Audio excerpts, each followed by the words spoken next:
Hello,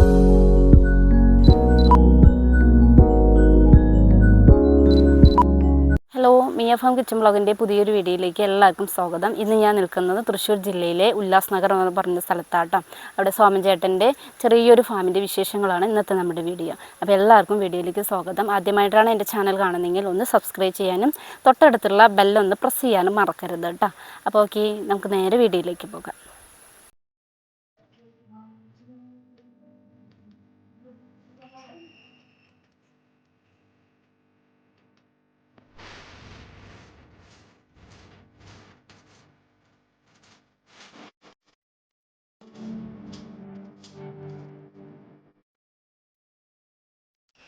അച്ഛൻ്റെ വീഡിയോയിലേക്ക് സ്വാഗതം.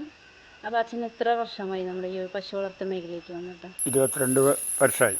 എത്ര തുടക്കം തന്നെ നമ്മൾ എത്ര പശുക്കളിൽ നിന്ന് തുടങ്ങി? 2 പയ്യൂരായിരുന്നു. എരുമയിൽ നിന്നല്ലേ? എന്നിട്ട് മൊത്തം ഇപ്പോൾ എത്ര ആയി? അത് 23 എണ്ണം വരെ ആയി. ആ, ഇപ്പോൾ നമ്മുടെ കയ്യിൽ ഇപ്പോൾ എത്ര പശുക്കളുണ്ട്? ഇപ്പോൾ 4 പയ്യ്, അതിലൊരു കുട്ടിയുണ്ട്, പിന്നെ ഒരു എരുമയും 2 കുട്ടികളുണ്ട്. അതെ അല്ലേ? അപ്പോൾ ഇതെങ്ങനെയാണ് ഈ മേഖലയ്ക്ക് വരാനുള്ള കാരണം? മേഖലയ്ക്ക് വരാനുള്ള കാരണം വീട്ടിൽ നിന്ന് കന്നാലിമിലേക്ക് എനിക്ക് ഭയങ്കര വാത്സല്യം ഉണ്ടായിരുന്നു. അതുകൊണ്ട് ഇതിമിലേക്ക് വന്നു. ഇഷ്ടപ്പെട്ടു അല്ലേ? വേറെ ആരുമായിട്ടും ചെയ്തു തന്നതൊന്നുമല്ല, ഒക്കെ സ്വയം ഇഷ്ടത്തിന് ചെയ്ത് ഉണ്ടാക്കിയത് തന്നെ. ഓക്കെ. അപ്പോൾ അച്ഛന് അപ്പോൾ നല്ല എക്സ്പീരിയൻസ് ഉണ്ട്, ഇത്രയും വർഷവും കൂടി ആയല്ലോ. അപ്പം നമ്മുടെ പശു തൊഴുത്തിൽ എന്തെങ്കിലും അസുഖങ്ങളും കാര്യങ്ങളൊക്കെ? അസുഖങ്ങൾ വന്ന് ആ കൊറോണ സീസണിൽ 2 പയ്യോള്, വലിയ പയ്യോള് 2 എണ്ണം ചത്തുപോയി. മറ്റേ വാക്സിനൊന്നും എടുക്കാത്തതുകൊണ്ടാവാം അല്ലേ? ഡോക്ടർമാരെ കിട്ടിയില്ല. പിന്നെ മണ്ണുത്തിയെ പോയി കൊണ്ടുവന്നു ചികിത്സിച്ചു. അവർക്ക് രോഗം എന്താണെന്നുള്ളത് അവർക്ക് പറയാൻ പറ്റിയില്ല. അപ്പോൾ ആരൊക്കെയാണ് അപ്പം അച്ഛനെ സഹായിക്കുന്നത്? ആരുമില്ല. 23 പശുക്കളുണ്ടായിരുന്നല്ലോ അപ്പോഴും ആരുമില്ല. അച്ഛൻ തന്നെയാണോ? ഞാൻ തന്നെ ചെയ്തോണ്ട്. അപ്പോൾ അമ്മയൊന്നുമില്ലേ? അവരൊന്നും ചെയ്യാറൊന്നുമില്ല. അച്ഛൻ സ്വയം ചെയ്തു. അവർക്ക് കൂട്ടിയാൽ കൂടില്ല, ആർക്കും കൊണ്ടുനടക്കാൻ പറ്റില്ലേ. അപ്പോൾ പാല് ഇവിടെ കൊടുക്കും, കുറേ സംഘത്തിൽ കൊണ്ടുപോയി ഇളക്കും. അത് ചക്കം കൊണ്ടുപോകാറുണ്ട്, അല്ലെങ്കിൽ ഓട്ടോറിക്ഷയ്ക്ക് കൊണ്ടുപോകും. വീട്ടിൽ നിന്ന് തന്നെ ഓട്ടോ വിളിച്ചങ്ങ് കൊണ്ടുപോകും. 2 പേരും പുറത്തൊക്കെ കൊടുത്തിട്ടുണ്ടായിരുന്നു അല്ലേ? അപ്പോൾ 23 പശുള്ളപ്പോൾ നമുക്ക് എത്ര ലിറ്റർ പാല് കിട്ടിയായിരുന്നു? അത് 35 ലിറ്റർ കാലത്ത് സൊസൈറ്റിയിൽ അളന്നിരുന്നു. പിന്നെ ഇവിടെ ചില്ലറ ഇവിടെ കൊടുക്കും. പിന്നെ ഉച്ചതിരിഞ്ഞ് ബാക്കിയുള്ളത് കൊണ്ടുപോയി ഉച്ചതിരിഞ്ഞിട്ട് സൊസൈറ്റിയിൽ അളക്കും. ഉച്ചതിരിഞ്ഞിട്ട് പുറത്ത് കൊടുക്കണില്ലേ? ഉച്ചതിരിഞ്ഞ് കുറച്ച് കാര്യമായിട്ട് ഇവിടെ തുറന്നില്ല. ഉച്ചതിരിഞ്ഞ് കുറച്ച് അവിടെ തുറന്നുള്ളൂ. അപ്പം നമുക്ക് വേറെ എന്തെങ്കിലും അസുഖങ്ങളും കാര്യങ്ങളൊക്കെ വന്നിട്ടുണ്ട്? അപ്പോൾ ദഹനക്കേടാണെങ്കിൽ നമുക്കറിയാം, നാട്ടുമരുന്നുകളൊക്കെ ഒരുപാട് അറിയുന്ന ആളുകളായി. ദഹനക്കേട് ഒക്കെ വന്നു കഴിഞ്ഞാൽ അതിന് മരുന്ന് ഞാൻ വേറെ മേടിക്കാറൊന്നുമില്ല. ഞാൻ തന്നെ ഇവിടെ കൊടുക്കാറാ പതിവ്. ഒന്നുപോലെ ഇഞ്ചിയും വെളുത്തുള്ളി ഒക്കെ അരച്ച് കുരുമുളകും വെറ്റിലയും കൂട്ടി അരച്ച് കൊടുക്കാറുണ്ട്. പിന്നെ തീരെ പറ്റാണ്ട് വന്നാൽ ഡോക്ടർമാരെ അന്വേഷിക്കാറുള്ളൂ. ആദ്യം നമ്മുടെ ഒരു പരീക്ഷണം കഴിഞ്ഞതിൻ്റെ പുറമേ ചെയ്യാറുള്ളൂ. അപ്പോൾ അത് ഏൽക്കാറുണ്ട് അല്ലേ? കുഴപ്പമുണ്ടാവാറില്ല. ദഹനക്കേടൊന്നും വന്നാൽ കുഴപ്പമുണ്ടാവാറില്ല. അപ്പോൾ ഈ 23 പശുക്കളും നമ്മുടെ ഈ ഫാമിൽ നിന്ന് ഉണ്ടായ കുട്ടികൾ വളർന്നിട്ടാണോ? ഒക്കെ മേടിച്ചോ, മാറി മാറി മേടിച്ചു നടന്നു തന്നെ. പശുക്കളായിട്ട് തന്നെ മേടിച്ചോ? അപ്പോൾ കുട്ടികളെ വളർത്തുന്നത്? കുട്ടികളൊന്നും വളർത്തി നടന്നില്ലേ.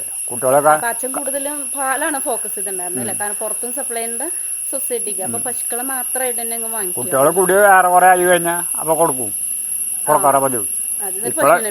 ഇപ്പോഴാ കുട്ടികളെ നിർത്തി തുടങ്ങിയുള്ളൂ. എണ്ണം കുറച്ചപ്പോഴാണ് കുട്ടികളെ നിർത്തി തുടങ്ങിയുള്ളൂ. പിന്നെ ഇപ്പോൾ കുട്ടികളെ നിർത്തി അവറ്റനെ നോക്കി കൊണ്ടാടുന്ന ചവിട്ടിച്ച് പറിവിച്ച് വരുമ്പോൾ പയ്യ കളിക്കുന്നതിനും കൂടുതൽ കാശ് വീട്ടിൽ ചെലവ് വരും. അച്ഛന് പിന്നെ പുറത്താണല്ലോ പാല് കൂടുതൽ കൊടുക്കണേ. അപ്പോൾ പിന്നെ പാലിനുള്ള പശുക്കളെയാണല്ലോ മേടിച്ചിടണേ.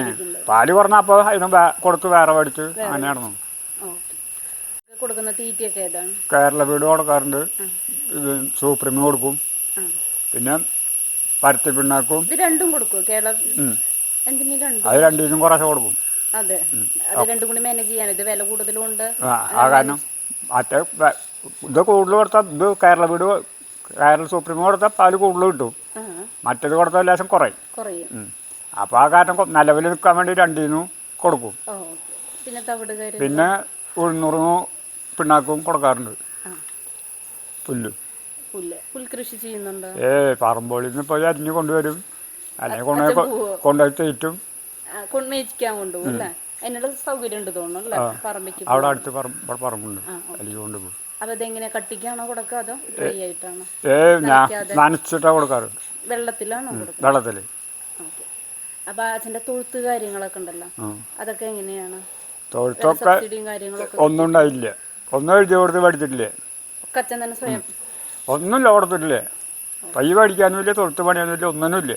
ഓ, അപ്പോൾ ഇതെങ്ങനെയാണ് ഈ ഒരു മേഖലയ്ക്ക് വന്നപ്പോൾ അച്ഛന് നേട്ടമാണോ ഉണ്ടായത്? എനിക്ക് നേട്ടം ഉണ്ടായത് പിന്നെ നമ്മൾ രാവും പകലും പണിയെടുക്കുക, അതുകൊണ്ട് വീട്ടിലത്തെ സ്ഥലവും പണിക്കാരും വെച്ചിട്ടില്ല, പുല്ല് മേടിക്കുന്നില്ല, തീറ്റം മാത്രം വൈക്കോല് മേടിക്കും, തീറ്റി.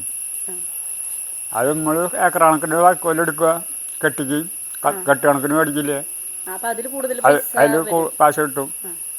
അല്ലെ കെട്ടുകണക്കിന് മേടിച്ച കാശ് കൂടും. ഇത് ഏക്കർ കണക്കിന് നിലത്തിൽ വൈക്കോലെടുത്ത് ആളെ നിർത്തി മിഷീൻ നിർത്തി കെട്ടിച്ച് വണ്ടി വിളിച്ച് കയറ്റി കൊണ്ടുവരും. അപ്പോൾ നമ്മുടെ തൊഴുത്തിൽ ഏതൊക്കെ തരം ഇനത്തിൽപ്പെട്ട പശുക്കളുള്ളത്? 2 അച്ചപ്പുണ്ട്, പിന്നെ ഒരെണ്ണം ഒരു മയിലിപ്പയ്യുണ്ട്, പിന്നെ ഒരു അച്ചപ്പിൻ്റെ ഒരു കുട്ടി അച്ചപ്പന ആയിട്ടുള്ള ഒരെണ്ണുണ്ട്. കൂടെ എരുമയും മേടിക്കണ്ടായിരുന്നു പറഞ്ഞല്ലോ.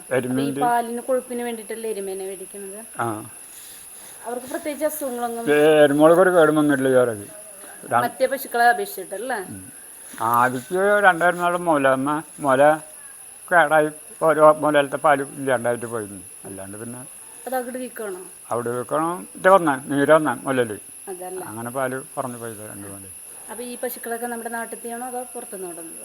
പുറത്തുനിന്ന് നടന്നു നാട്ടിൽ നടന്നു. അങ്ങനെ പുറത്തുനിന്ന് കൊണ്ടുവന്നപ്പോൾ അവർക്ക് വല്ല അസുഖവും കാര്യങ്ങളൊക്കെ ഉണ്ടായോ? അവിടെ നിന്ന് വന്നപ്പോഴൊന്നും ഇല്ല. പിന്നെ അവിടെ നിന്ന് വന്നതിൻ്റെ പുറമേന് ഇത് പനി കിടന്നോടന്ന് എനിക്ക് രണ്ടും ഒക്കെ വരുന്നു. അപ്പോൾ നാട്ടുമരുന്നും കൊടുത്തില്ല. അപ്പോൾ ഡോക്ടർമാരെ വിളിച്ച് കൊടുക്കണം. അത് കാൽസ്യം ഗ്ലൂക്കോസ് കൊടുക്കും, പനിയുടെ മരുന്ന് ഗുളിക മേടിച്ച് കൊടുക്കും. ഏകദേശം എത്ര ലിറ്റർ പാലുള്ള പശുക്കളാണ് നമ്മുടെ കയ്യിലുള്ളത്? ഒരെണ്ണത്തിന് 11 ലിറ്റർ ഉണ്ടായിരുന്നു, ഒന്നിന് 9 ലിറ്റർ ഉണ്ടായിരുന്നു. പിന്നെ മറ്റേ പറ്റില്ല, കടിഞ്ഞില്ല ചാനലും.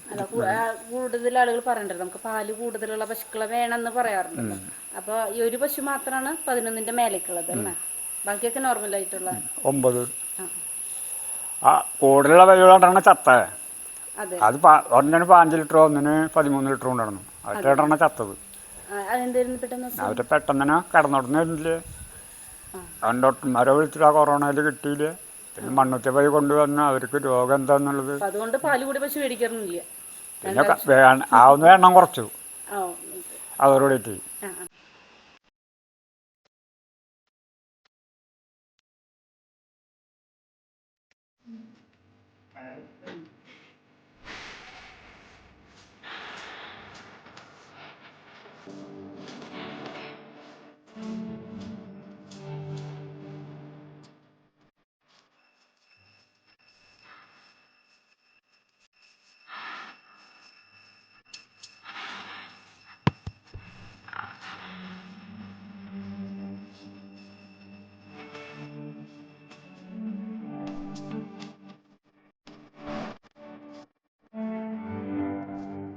അപ്പോൾ രാവിലെ എത്ര മണി മുതലാണ് നമ്മൾ ഈ പണികളെല്ലാം തുടങ്ങുന്നത്? ഞാൻ 3 മണിക്ക് തുടങ്ങും. 3 മണിക്ക് തുടങ്ങി കറവ് കഴിഞ്ഞ് ചാണം നീക്കി വെള്ളം കൊടുത്തു കഴിഞ്ഞാൽ കഴുകൽ കഴിയും 10 മണിയാവും. അപ്പോൾ കാലത്തെ 10 മണിയോട് പരിപാടി കഴിഞ്ഞ് വൈക്കോലിട്ട് കൊടുക്കും. വെള്ളം കൊടുക്കലൊക്കെ കഴിഞ്ഞ് കഴുകൽ കഴിഞ്ഞ് അത് കഴിഞ്ഞാൽ പിന്നെ ഒരു 12 മണി 12 ഓടിയിട്ട് ഉച്ചക്കലത്തെ കറന്ന് കൈക്കറവ് കറന്ന് പാല് കൊണ്ടുപോയി വന്ന് ഒരു 3 മണി കഴിഞ്ഞാൽ പറ്റാനും പുറത്ത് പറമ്പോളിലേക്ക് ആക്കും. അവിടെ നിന്നൊക്കെ ഒരു 5 മണി 5:30 ആട്ടി കൊണ്ടുവന്ന് തൊഴുത്തിൽ കെട്ടി വെള്ളം കൊടുത്ത് വൈക്കോലിട്ട് കൊടുത്ത് നിർത്തും. അപ്പോൾ 23 പശുള്ളപ്പോഴും എങ്ങനെയായിരുന്നു കറവ ഉണ്ടായിരുന്നത്? അപ്പോഴും ഏറെക്കുറെ കൈ തന്നെയായിരുന്നു. കൈക്കറവയാണോ ഇഷ്ടം? പക്ഷെ നല്ല സ്പീഡ് ഉണ്ടാവും കേട്ടോ കൈക്കറവ. 2 കൈനും കറക്കും ഞാൻ. പ്രായത്തിലെ ഈ പശു വളർത്തല് ലാഭമാണോ നഷ്ടമാണോ? എന്നെ സംബന്ധിച്ച് ലാഭമാണ്. അത് നമ്മൾ പണിയെന്ന് ശമ്പളക്കാരെ വെച്ചിട്ട് പണിയിപ്പിച്ച് കഴിഞ്ഞാൽ ലാഭം ഉണ്ടാവില്ല. മുതലിൽ നിന്ന് കയ്യിൽ നിന്ന് തോക്കൊഴിച്ച് ബാക്കി ഒന്നും ഉണ്ടാവില്ല. പണിക്കാരെ വെച്ചിട്ടില്ല, പുല്ല് പുറത്തൊന്നും മേടിച്ചിട്ടില്ല. നമ്മൾ നേരത്തിന് വെള്ളം കൊടുത്ത് നമ്മൾ കൈകാര്യം ചെയ്യുമ്പോൾ അതിൻ്റെ ഏറ്റക്കുറച്ചിൽ നമുക്ക് അറിയാൻ പറ്റും. അതുകൊണ്ട് നമുക്ക് ലാഭം കിട്ടും. പുറമെന്ന് ഒരാളെ ശമ്പളക്കാരെ വെച്ചിട്ട് കൊണ്ടുനടക്കുന്ന കാര്യം എളുപ്പമുള്ള കാര്യമല്ല. അപ്പോൾ പുതിയതായിട്ട് വരുന്ന ഒരു കർഷകനോട് വരാൻ ആഗ്രഹിക്കുന്ന ഒരാളോട് അപ്പോൾ ഏതൊക്കെ രീതിയിലാണ് നമ്മൾ പശു തുടങ്ങുന്നത്? എത്ര പശുവിൽ നിന്ന് തുടങ്ങണം? ആവുന്നതും ചെറിയൊരു തൊഴുത്ത് വെച്ചിട്ട് അതിനുള്ള സൗകര്യങ്ങൾ ചെയ്ത് അധികം കൂലിച്ചെലവില്ലാണ്ട് തൊഴുത്ത് പണം നിർമ്മിച്ചിട്ട് 2 പശുവിനെ മേടിച്ച് അതിൽ നിന്ന് തുടങ്ങി 2 പശു കറവുള്ളത് മേടിക്കുക. എന്നിട്ട് അവിടെ നിന്ന് തുടങ്ങി ഇത് പകുതി കറവാകുമ്പോൾ 2 കൂടിയും മേടിച്ച് ചെയ്ത് കഴിഞ്ഞാൽ മേക്കപ്പ് ചെയ്ത് മുന്നോട്ട് പോകാൻ പറ്റും. അപ്പോഴേക്കും ഇവിടുത്തെ ചെനയായി മറ്റവരെ പറ്റുമ്പോഴേക്കും ഇത് പ്രസവിച്ച് കിട്ടും. പിന്നെ അവിടെ നിന്ന് അങ്ങനെ മാനേജ് ചെയ്ത് പിന്നെ അവിടെ നിന്ന് മുന്നോട്ട് പോകാൻ പിന്നെ ആവും. അപ്പോഴേക്കും പിന്നീട് കുട്ടികളും പിന്നെ വേറെ മേടിക്കണമെങ്കിൽ മേടിച്ച് മുന്നോട്ട് കാണാൻ നടക്കാം. കുറേ പശുക്കളെ മേടിക്കാൻ പാടില്ല. ഓരോന്ന് മേടിച്ച് കഴിഞ്ഞാൽ നമ്മൾ നശിക്കും, നോക്കാൻ പറ്റില്ലേ. ഇപ്പം നമ്മൾ 6 മേടിച്ചു, ആ 6 ഒരുമിച്ച് കറവ് പോയാൽ പാല് കൊടുക്കാൻ പറ്റില്ല. അപ്പോൾ പിന്നെ പോയിട്ട് പിന്നെ മേടിക്കേണ്ടി വരും. അപ്പോൾ അതിനേലും നല്ലത് കുറേശ്ശെ മേടിച്ച് കഴിഞ്ഞ് മേക്കപ്പ് ചെയ്ത് പോയി കഴിഞ്ഞാൽ കാര്യങ്ങൾ മുന്നോട്ട് പോയിക്കൊണ്ടിരിക്കും. നമ്മുടെ പശുക്കളൊക്കെ ഇൻഷുർ ചെയ്തിട്ടുണ്ടോ? ഇല്ല, ഒന്നിനും ചെയ്തിട്ടില്ല. ആദ്യമൊക്കെ ചെയ്ത് തുടങ്ങും. പശുക്കൾക്കൊക്കെ 2-3 എണ്ണത്തിനൊക്കെ ചെയ്ത് തുടങ്ങും. ആറ്റയ്ക്ക് ഒരു കേടും വരില്ല, ഒന്നും ചെയ്യില്ല. ഇത് കേടില്ല, ഇൻഷൂർ ഇല്ലാത്ത ഒറ്റയ്ക്ക് കേട് വരും, ചാവും. ആ കാരണം കൊണ്ട് ആ കാരണം കൊണ്ട് ഒന്നിനും ചെയ്യാറില്ല. പിന്നെ ചാവണോട്ടെ ചാവും, ജനിക്കുന്നോട്ടെ ജനിക്കുന്നുള്ള കണക്കൂടൽ നടക്കണം. അപ്പോൾ നമ്മുടെ വേസ്റ്റ് മാനേജ്മെന്റ്, അതായത് ചാണകവും കാര്യങ്ങളൊക്കെ അപ്പം എന്ത് ചെയ്യുന്നു? വണ്ടിക്കാർ വരും, അവർക്ക് കൊടുക്കും. പിന്നെ ചാണകം ഉണക്കി കുറേശ്ശെ വേനയ്ക്ക് കൊടുക്കും, പൊടിച്ച് കൊടുക്കും. അങ്ങനെ ചെയ്യും. അതൊക്കെ വരുന്നുണ്ടല്ലോ അല്ലേ ആൾക്കാർ മേടിക്കാൻ? എത്ര രൂപ വെച്ചിട്ടാണ് കൊടുക്കണത്? അത് ചാക്കിന് 300 രൂപ കിട്ടും പൊടിക്ക് ഉണക്കി വെച്ച. മറ്റേത് ടമ്പയ്ക്ക് 1000 രൂപ വണ്ടിയിൽ വരുമ്പോൾ 1000 രൂപ കിട്ടും.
വീട്ടിലെ വിശേഷങ്ങൾ പറയൂ. വീട്ടിലാരൊക്കെയുണ്ട്? വീട്ടിൽ ഞാൻ, ഭാര്യ, മകൻ്റെ ഭാര്യ, പിന്നെ ആരുമില്ല. ഒരു മകനാണല്ലോ. അപ്പോൾ ഇത് സൂപ്പർ നേപ്പിയുടെ സ്റ്റെമ്പാണ് വെച്ചാൽ. അപ്പോൾ ഉള്ള സ്ഥലത്തെങ്കിലും നല്ല വെയിലുള്ള ഭാഗത്ത് നടുക. അതിൽ നിന്ന് ഒരുപാട് സ്റ്റെമ്പ് ഉണ്ടായിട്ട് നമ്മുടെ പശുക്കൾക്ക് ഒരു നേരെങ്കിലും കൊടുക്കാൻ സാധിക്കട്ടെ എന്ന് വിചാരിക്കുന്നു. അപ്പോൾ ഇത്രയുള്ള നമ്മുടെ ഇന്നത്തെ വിശേഷങ്ങൾ. അച്ഛൻ്റെ വിശേഷങ്ങൾ എല്ലാവരും കേട്ട് കാണുമല്ലോ അല്ലേ? അപ്പോൾ എല്ലാവർക്കും വീഡിയോ ഇഷ്ടപ്പെട്ട് കാണുമെന്ന് വിചാരിക്കുന്നു. ഇഷ്ടപ്പെട്ടെങ്കിൽ സബ്സ്ക്രൈബ് ചെയ്യാനും ഷെയർ ചെയ്യാനും കമൻറ്റ് ചെയ്യാനും മറക്കരുത് കേട്ടോ. അപ്പോൾ ഓക്കെ, താങ്ക് യു. പുതിയൊരു വീഡിയോ ആയിട്ട് വീണ്ടും വരാം.